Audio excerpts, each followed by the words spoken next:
మూసీ పునరుజ్జీవ ప్రాజెక్టు తెలంగాణ వ్యాప్తంగా hot topic గా మారింది. మూసీ ప్రక్షాళన ఎందుకు అవసరమో వివరిస్తూ తెలంగాణ ప్రభుత్వం ఇచ్చిన పవర్ పాయింట్ ప్రెజెంటేషన్ జనంలోకి వెళ్లింది. మూసీని ప్రక్షాళన చేయకపోతే భవిష్యత్ తరాలు క్షమించబోవంటూ సీఎం రేవంత్ రెడ్డి చేసిన వ్యాఖ్యలు జనం మనసుకు తగిలాయి. తెలంగాణను గొప్ప సంపన్న రాష్ట్రంగా నిలబెట్టేందుకే ఈ ప్రాజెక్ట్ అంటూ రేవంత్ రెడ్డి వివరించిన తీరు ప్రజల్ని విపరీతంగా ఆకట్టుకుంది.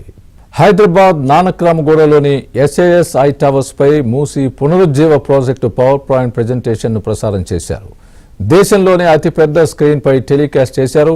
సీఎం రేవంత్ రెడ్డి హైదరాబాద్ భవిష్యత్తును తిరిగి రాస్తున్నారని, ఒక శక్తివంతమైన నగరం ప్రపంచ స్థాయి గమ్యస్థానంగా మారుతోందని ప్రశంసలు కురిపించారు. బిగ్ స్క్రీన్ పై ప్రసారమైన పవర్ పాయింట్ ప్రెజెంటేషన్ హైదరాబాద్ వాసుల్ని విపరీతంగా ఆకట్టుకుంది. మూసీ ప్రాజెక్టుపై జనంలో సానుకూల చర్చ జరుగుతోంది.